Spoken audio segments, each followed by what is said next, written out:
awesome.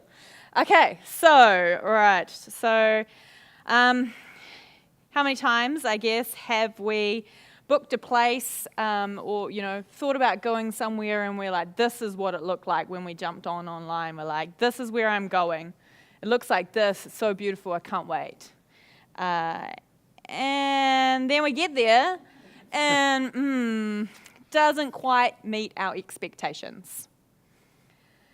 And how many of you have really wanted to be somewhere, but you're not? You're not in London. You're not able to see that gig or that concert that you really want to be at, go to that conference, that event.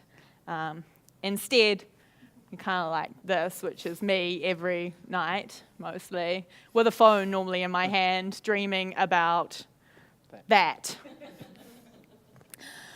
Yeah, that is my life. Yeah, I'm going to make sure I get through these as well. So what we're here to talk about is this future of engaging with those people on the couch, us here, because it's nice and casual and here, and you and your audiences, and hopefully answer some of those questions. So that's us, and that's what we're here to share.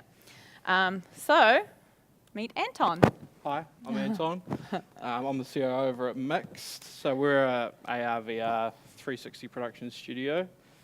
We do everything from filming 360 to post-production, animation, modeling, development. We basically do the whole pipeline of everything. So yeah, that's me. I have 15-ish to 20 years experience in development, running web development companies, other sort of e-commerce companies, and yeah, just sort of a massive, really hole in the market when AR and VR really started exploding in the last few years. And so we started Mixt, and we're focusing on pushing this medium to the masses. Cool. Yeah, and I'm Jessica. That's me, here in front of you. And you know most of you know me, which is cool. So I'm the CEO, or just chief wrangler and doer of lots of things over at Mixt. The company's been going for a couple of years. I wear a lot of different hats in this community, which is why I know a lot of you. I put on events myself, so I'm quite passionate about how we make events awesome.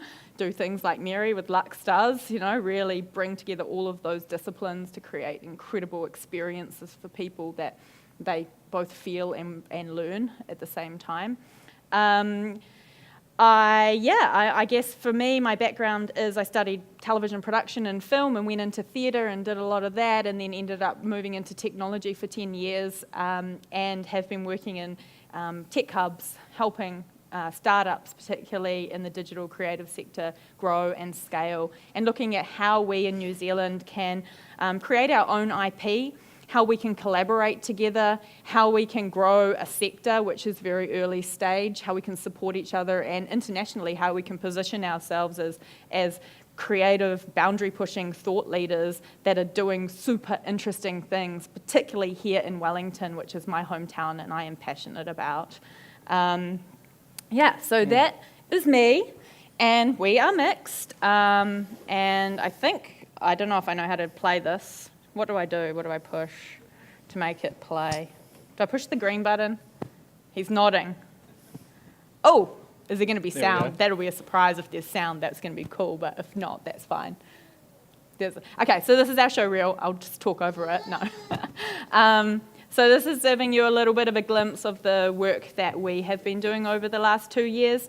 2 years may not sound like very long, and I've been working with people who have been doing this for 15 years, but the technology is now at a place where it's caught up, and what we don't have is actually content, which means that there's this huge opportunity for content creators to now leverage the technology to do cool stuff, which is what we're very much trying to do.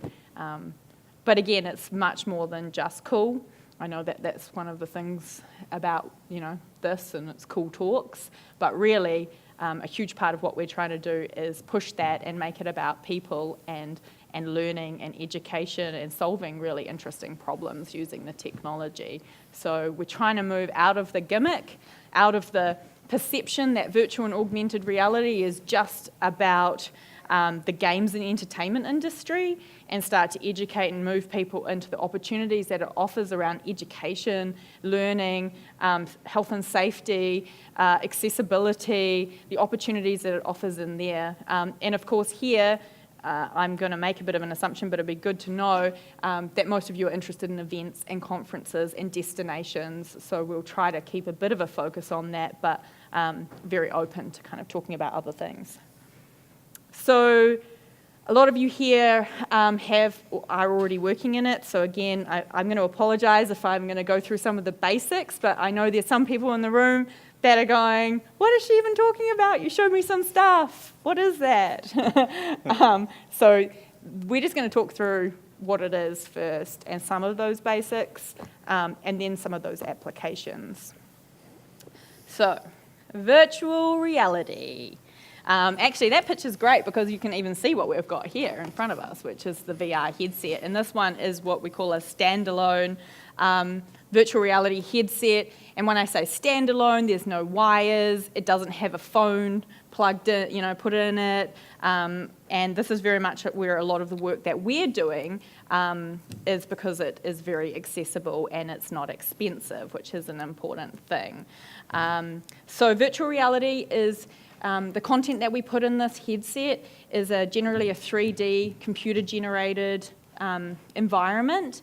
And when you put this on, then you are completely immersed in a 360 environment that is nothing like you're experiencing right now. And you can interact within that environment as well. So there's controllers and we can move things. You can also do some cool stuff with things like leap motion, which allow you to do it with your hands. But there is still an education piece when it comes to that. So a lot of the experiences at the moment are quite passive, but there is a big opportunity when it comes to interactivity within a virtual environment, particularly when it comes to making things really sticky, people learning, and people engaging with a brand because they can do something within that VR environment and you're encouraging them to do something, whether it's book your destination or live stream in, then that becomes really valuable. So that is virtual reality. Does that make sense? Yeah? And we'll have plenty of time for questions at the end. And here is a little demonstration. So this is what they're seeing within the headset. And I think these ones are using the backpacks, which we've got one of the new HP backpacks here. So you can walk around as well, and you've got the computer at the back. So this is what they call room scale VR. So essentially people can walk around, they can see each other in a VR environment and shoot each other, really. And often, this is what we see first and is that kind of shoot 'em up stuff. And some of what we'll show you next is much more where we sit and the work that we do, which isn't just this. But of course, what we're using is game engines to build these, so Unreal Engine and Unity. So that's why we do see a lot of this kind of content, because we don't have much content. The game developers have been making it, and they have been building it. And, what does the typical game developer probably look like if we're making some assumptions, and what are they interested in? And that's potentially some of that stuff that we see Shooting there. zombies. Yeah. Okay, cool. And so now, AR, augmented reality. So augmented reality, I don't know how much exposure you guys have had to augmented reality, but Pokemon Go. Pokemon Go. So I think Pokemon Go is great. I mean, that put AR onto everybody's radar. Everybody's knew what AR was, and AR's been around for a long time, but it's only just becoming to the point now that it's accessible through people's devices that they have in their pockets, your phones, etc. So AR is essentially overlaying graphics or content on top of the real world environment. So VR is a totally immersive environment. AR is overlaying all of this kind of stuff, anything you like, into the real world, and making stuff cooler, really. And that could be through a phone or it could be through a headset, and eventually, we hope, it'll look like what I'm wearing now instead of the clunky big headsets that we're seeing at the moment. But really, the opportunity and why, when you look at the stats around augmented reality, it's 80% of where the revenue and market is going, is because it is accessible, because it's on our phones. I think we have a funny example here. of Anton. Hold on. Let's see. Did this work? Oh, yes. This is just it's on your phone. flipped. Oh, no, it's flipped. Can we flip it the other way? Okay, so that's Anton dancing through the phone. So we basically used some photogrammetry and shot me, and then animated myself to dance like Thriller, Michael Jackson. Rigged yourself, didn't you? Yeah, so we rigged it. I didn't actually dance like that. It's a bit easier to see when it's the other way around, but yeah, it just gives a good example of what you can do with real life stuff. So we can chuck you in a booth and we can shoot you with a whole bunch of cameras.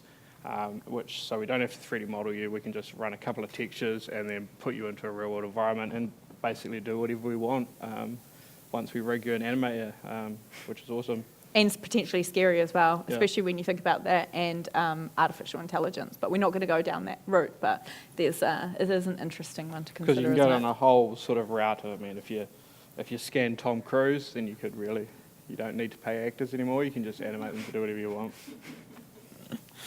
Someone who came from the theatre and film background and has been an actor, I'm like, ah! You can't replace us.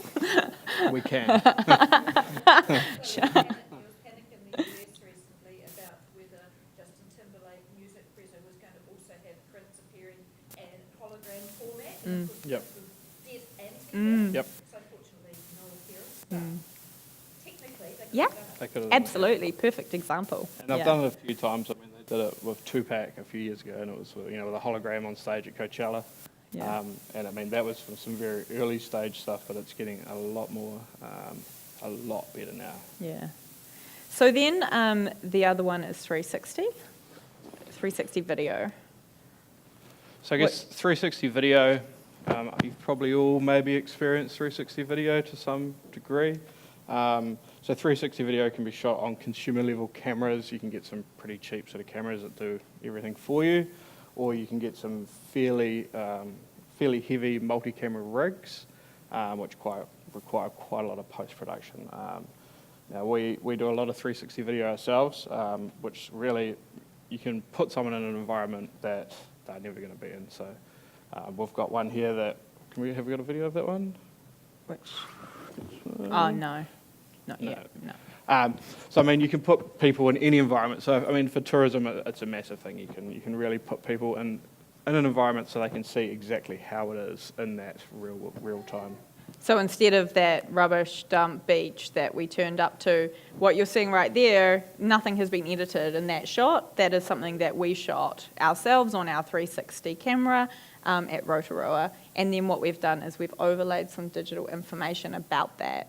So very much, this is where right now people are investing. This is a huge opportunity, and we have, when we end this, you can have a chance to look at this Champagne Lake example, because it's not complicated, but it's effective. And it's also very accessible, which is really important. So I think it's all about meeting more customers. How do we reach beyond, the event, the venue you're at, the conference you're at? How do you engage that wider audience with what you're doing? And of course, there's lots of things that we've already been doing, and we'll talk a little bit about streaming. That's not new, right?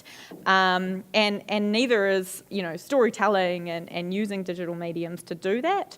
But there is this extra element of immersion that you just can't get in the current formats.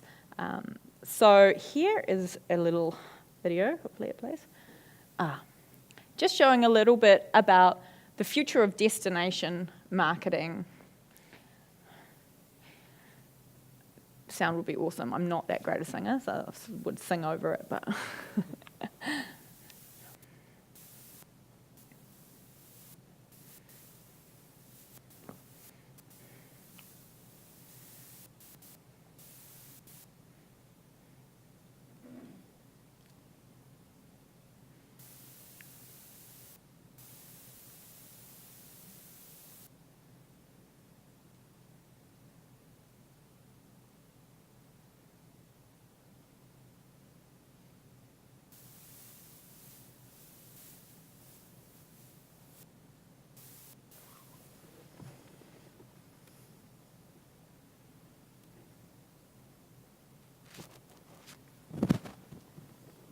It's actually a lot more effective with sound.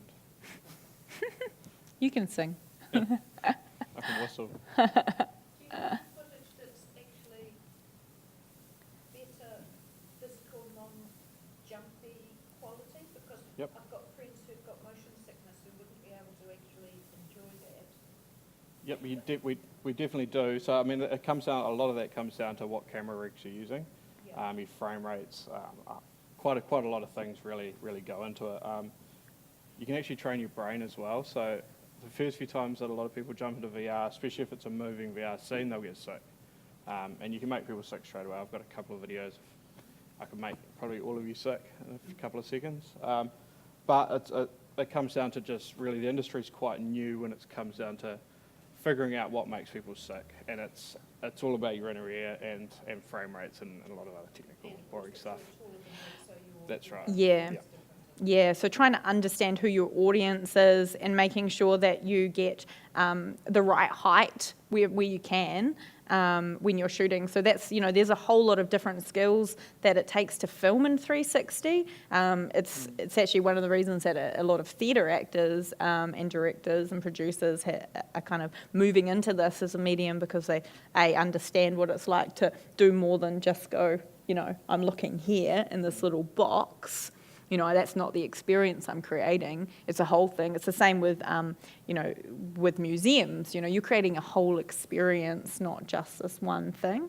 But yeah, to that point, I think it is about the quality of the content that you're creating, not jumping like anything. If anything jumps too quickly, or moves too fast, it's going to make us feel nauseous. And when you get a chance at the end to try this, what we've got here on the Pico, you should hopefully just feel good and happy.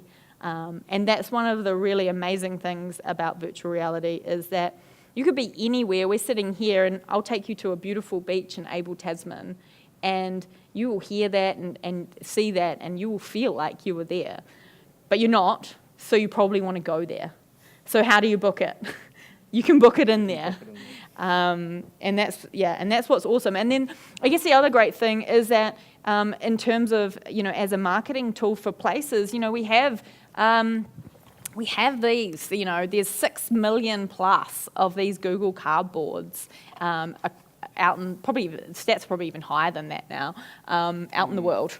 And this is one we did recently with ACC and New Zealand Transport Agency. This is Drive VR, and we created a virtual reality driving simulator just to really teach young people about the hazards and what it's like to go for your driver's license for the first time. Because, man, I can remember that still so clearly, that, just getting, turning 15 and going for my license. And I still remember driving through Otaki, where I grew up, and then doing the parallel park on the main street, and then the guy opening the door and looking down, and then looking back at me. You're quite far away from the curb, aren't you? It's like, yeah, I am. And that, oh, goodness, am I going to fail? And I had no idea what that was going to feel like, to be sitting in that car and to doing that test. And so we've created this driving, test where you can actually do it before you get in there. You can prepare yourself mentally for situations that you wouldn't have been able to necessarily prepare yourself before, which is pretty cool. So, and we generally fail, so we built it, and we generally fail the test. Yeah, we look at the hazards, and I'm like, how did I miss? Well, I only got like 10 out of 26 hazards. What did I miss? But yeah, I mean, this is great because we're talking about kind of like a, $6 unit here? But that's for a smartphone. Yep. Yeah. That's a minimum for like people who don't have a smartphone. Yeah. Yep. But 80% of the population in the world have a smartphone. So, yes, we're not 100%, but 80% is pretty good. Yep. What's that? Depending on your audience. Yeah, totally. Some Yep. audiences will be on it. Exactly. But, the big thing is going to be around data, not necessarily access to a smartphone, but access to great data so that you can experience it how it's been shot and meant to be experienced. Yeah. Alrighty. This is what you'll get to see, hopefully, in here. But this is something that we shot. Again, just showing you 360. It's shot. We've got a camera. We've stitched it all together. And now you get to experience what it's like to really be there. And then we can overlay this data into whatever you want, information about your venue, information about why you should be here at this conference. And you can actually book within that system as well. So you could show people what it's like to be here, what you're going to show them, and then allow them to book, whether it's to come to your hotel, whether it's to come to your conference, your event. And this is where really we're seeing a huge increase in people using it for destination marketing. Yeah. Yeah, and just to elaborate on that, so we can basically add hotspots. So using this one that we can show you later, this is using gaze control. So if you look at an icon, it'll animate out and it'll give you some extra information. We can if you got remotes, so this particular has a remote, we can add buttons, we can add menus, we can basically any interface that you could really do in your 2D medium, we can do in 360 now. So like Jess said, you can book, go to a destination and book your hotel, do everything in the experience, and bang, you're there. So it really is going to be quite a game changer for destination marketing. Yeah, and I was just looking, because I had a stat there, didn't I? I think it was like 13% of people who went to YouVisit, which is a site for where you can interact and look at 360 videos. 13% went on to book a venue or vacation after experiencing that in 360. So you probably know your percentages better than I do, but I have been in marketing and done a bit of stuff, and I'm like, that seems like a pretty high percentage. And it is because it's engaging. It really keeps you in that experience longer than a traditional, say, advert or a banner ad coming up, or even looking at a pamphlet. Would you actually look at it or not? And do you really believe that it looked like that picture? Or did they Photoshop that? Yeah. So I think the other opportunity that, particularly with augmented reality and events, is really around the products that you're trying to showcase while you're there. And so there's some great examples where AR is being used. And this is just one, which is, you can see they've got the iPad. You're personalizing that particular product to what you want. And that is so important when it comes to marketing and promotion. I don't really care about everybody else and what they want. I just want to see what I want. And I don't like red, I like white. So show me that, because I'm visual and I can't quite imagine what it looks like, and it's not the same as looking at it on a piece of paper. And that's where AR has this really wonderful, ability to, in front of you, just completely transform something that you're looking at. And it's, in that example, the car has been changed. And maybe you didn't like the wheels, so you changed it again. And I know that's not really destination, but in terms of people that are coming to your places or interacting with your products, there's an opportunity for them to be leveraging this as well. So the next big thing is live streaming, really. So live streaming, obviously it's not a new thing. TV channels have been doing it for a long time. But live streaming for consumers is only really just starting to become accessible with the likes. A few years ago, say Periscope was, they were one of the first ones, but now obviously Facebook Live, Instagram.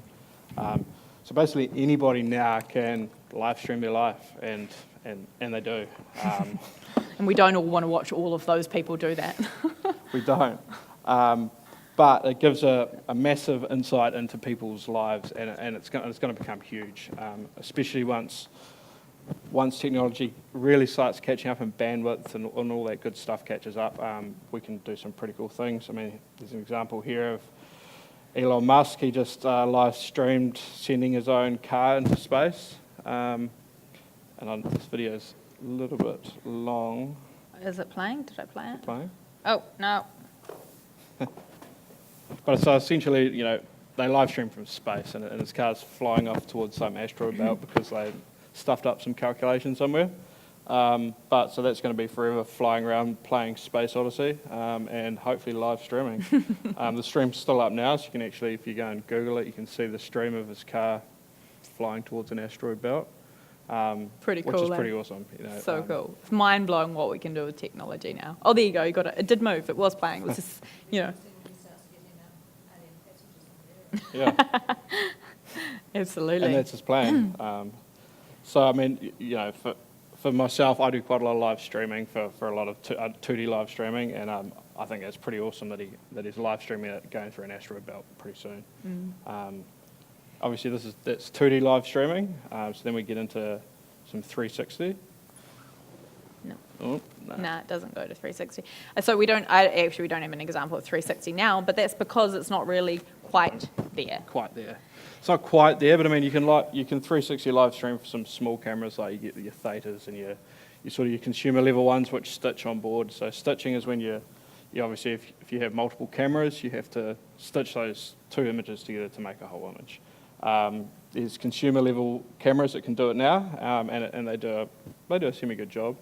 At the moment, we're just sort of building a computer so we can stream in 4K from a 6-camera rig. It gets pretty heavy pretty fast, so we're running 4 1080 graphics cards. I don't know if that means much, but it's some pretty serious stuff. We're going to be streaming about 1 terabyte a minute, but you know that's doable now, and we can stream an event in 4K real time with real time stitching, and I mean that's where the technology really needs to step up, is stitching in real time, which is quite computationally heavy. But this next year is going to be really big for live streaming, especially for multi-camera rigs, and there's going to be some pretty awesome stuff coming about. And I. Make an estimate of how long it will be before I can get choice for my live music gig of being there in the room and having to put up with the conversations of the person standing next to me, which I hate, and having the option instead of paying my money and getting a live stream with good quality sound to have the experience that, you know, once I've got my technology thing, then I can get that and, you know, get a live concert. Well, we can do that now. That is possible. That is technically possible now. Obviously, the hard part is getting event organisers to really get buy-in on that, because they want to sell tickets, right? Yeah, but also it's a cost to invest in that now, and the lack of consumer uptake of headsets for you at home with the quality headset that you are going to experience it in the way that it needs to be experienced. So, I mean, in terms of an estimate, I know the big guys are working on this. Like this, you know, music in particular, live streaming performances in 360, that's going to be huge. I hate putting predictions because I'm on things. I know that San Francisco Art House has done a couple of live streams, 2D, sound quality is not brilliant and you don't get to the full thing, but at the same time... I think those are our streams, actually. But, yeah, you're right, yeah. Yeah. That's right. And that just a lot of that comes down to bandwidth, so it comes down to networks. If you're streaming on Facebook, they limit you very severely, so they compress everything right down, so they can basically spread it to everybody. But if you were to use mediums such as YouTube, you can get much higher quality streams now. You will have to turn up with a fairly extensive computer, which will be probably quite large.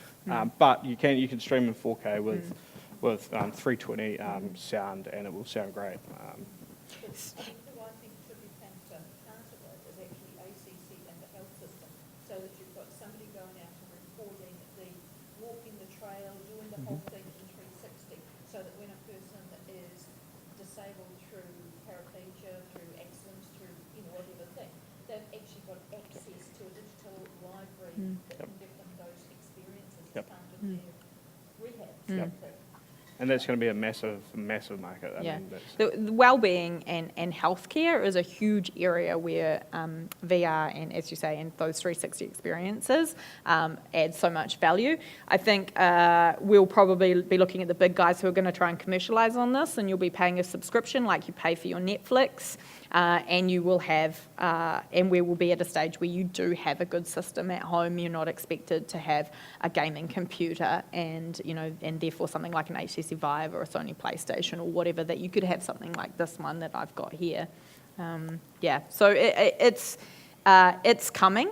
And if you are serious about putting on fantastic events and conferences and concerts and bringing the world to you, then you should be really looking into that and starting to put it into your long-term plan. Maybe not for your next event, but maybe that one after in the following year. Yeah. So I'm conscious of time, and I want to allow everyone to ask a question and have a go on some of this stuff if you're curious. I think just really a few kind of tips and stuff, like anything. When you are promoting a place, it comes down to story first and heart, and what are you trying to get across? And that's a big part of what we've learned over the last 2 years with the content that we've created. It's not just going, cool, it's buzzy, it's gimmicky, like all digital, this, whatever. Let's just put it on that platform. It's about understanding, is it right for that platform? And if it is it AR? Is it VR? Is it actually an interactive 360 environment that you want to create for people? But it always comes down to, that story first, avoiding gimmicks. A lot of people think this stuff is gimmicky, but it works. And as much as I'm, when I first saw them, I was like, and the experience is nothing like this or nothing like my tethered headsets that I have. But it got out to thousands of people, and you got to engage, they got to engage with that content, whether it was that they came here and they got given it, or in this case, it got mailed out to them. And so then they got to slot their phone in and experience it. It's accessible. It's not expensive. And so it's just about kind of, and you can leverage all the different platforms. Right now, Google, Facebook, they are piling billions of dollars into this sector. And they do that because they know that along with blockchain and IoT and AI and whatnot, this is one of the big game changers of transformational technology and mediums that we need to be really thinking about. And it's going to impact every industry. So you guys are smart. You're smart, future-thinking people for just being here and listening, and some of you are already working in it and considering it. It's just about going, okay, what is the message you're trying to get across? Who are the people, and what are they using? Is it just YouTube 360 that you need to create something for? Or do you want them to be able to book off their phone, look around and see your place or your destination? And it does really come down to what your purpose is and what you're trying to get out of it. And then I guess the future, there's a few things coming up that we see. So, consumer home VR, it's going to be massive. People have been predicting it for a while, but it's actually getting to the point now that it really is starting to get consumer uptake. PlayStation VR is obviously the obvious one. You don't need to have a gaming rig to be able to play on it. There's lots of things coming. We've got one of these. These have only just been released. So this is an HP backpack gaming rig. So you can actually chuck that on, plug your Vive in, and just walk around in a full room scale environment and not have to worry about wires or anything like that. They're pretty awesome. So that is one part of where we're going. Live stitching, I sort of touched on it before. That is really quite a hard nut to crack. Stitching is a really major part of what we do when we do a lot of 360 content, is to make it look perfect. So obviously live stitching is just another level above that, because you're obviously streaming it live. There is no time to do any post-production on it. But that is also getting it's getting there. There's a few platforms that are coming out this year. Higher resolution headsets. The new Vive Pro comes out soon. There's a couple others that are going to be coming out in 4K. That's going to make a huge difference as well. Web VR. Web VR to me is probably where it's going to go once latency issues and a lot of browser issues are sorted out. You won't have to download apps. You can just jump on a website and play your content. That's where it's going to go. It's going to be a few years away, but it will get there. User-generated 3D modeling, so you can use a phone essentially to scan somebody, like you saw saw me before dancing around, so we can get it to the point where we can scan somebody with a mobile phone, it'll scan it, make a 3D model, and then you can do whatever you want with it. Price-wise, price points are coming right down. The Oculus Go comes out this year. It's going to be about $200, which is pretty awesome. It's tetherless, so you can, that's similar to what we have here with the Pico. And that's just going to make a massive difference to consumer uptake. Analytics, we can pull a lot of data out of what people are looking at, what they're using, which is a goldmine. And tetherless, like no wires. So, I mean, the backpack PCs are kind of the stopgap while networks and latency issues are sorted out. But even these they're pretty cool. You can do some pretty awesome stuff with it. So what we showed earlier with the it's Zero Latency, which is a gaming company, and they have full room scale environments where you chuck on a backpack PC and you can just walk around and shoot zombies. If you don't like zombies, there's other ones as well.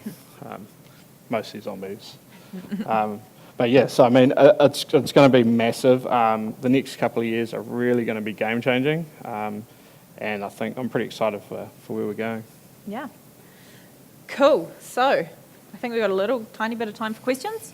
Anyone got anything that they are really dying to know about or thoughts? Yeah. So are you saying that to say to the conference, Mm. you could get somebody to do the live streaming, so it's almost as if they're actually at the conference, Absolutely. and they participate in the question and answer sessions and things? Yeah. Is that all becomes a possibility? Absolutely. Yep. Yeah. Perfect. I don't know if everyone heard that, but actually being there at the conference and also being able to participate in questions and answers. Absolutely. Yeah. Yeah. Any other questions? No? Well, the one about, again, sponsorship possibilities for whether the Microsoft report are getting sort of some named journalists doing the recording and reporting back. Is this something that you can see the broadcasting sort of medium getting into, whether some of the big channels, whether Fox or CNN or something, to actually do the live subscription? Most definitely. Yeah, and any estimates on the time? Well, in the States are already doing it. So I mean, obviously, they have quite larger budgets in America for this kind of stuff. So some of the NFL games are now being streamed in VR. So they put a few VR cameras around, and you can subscribe, chuck on a headset, and watch a NFL game in VR, which was for New Zealand, I think we should be doing it for rugby. I mean, you can put a camera on a try line, and you can chuck on a headset, and you can be there. And that is definitely going to be uptake in the next couple of years. Yeah. Everything I feel like is like two. What's that? Are you talking with Sky Sports? We personally, we talk with a lot of people. What has happened? So Yeah. What can we do to make it happen? Yeah, Yeah. That's it. Yep, Buy use it, it. use it, because it comes down to consumer uptake and use. So I mean, we can do it spot now, on. basically. The technology to do that is here now. It's just a matter of people using it and Yeah. just consumer uptake, really. Yeah. Yeah. Because you talk about gaps in content, and I'm wondering about things like POND, which is the open source education sort of, buckets of YouTube clips and video material that teachers and schools sort of, develop. But I don't know if they've yet got the technology, so I don't know if there's partnering possibilities. If schools and teachers wanted to partner with VR, AR companies to produce stuff, how would they go about that? They are, yeah. So there's a couple of big projects happening in New Zealand at the moment in the education space where they're partnering with content creators to bring that education to life into 360 and also enable children to be able to do it themselves using some of the platforms that are out there like Platter, which is a couple of New Zealand founders have created that. So we're talking about kind of drop and drag. So it makes it really simple to create your own VR or AR apps. So that's all that is happening, and there's a huge space in education. Yeah. All right, I'm just conscious of time, so thank you. Thanks for giving up this time to come and hear what we have to say. And if you've got time to stick around, you want to have a try of something or come and ask us a question personally, then please do. Cool. Thank you. Thanks, guys. Thanks.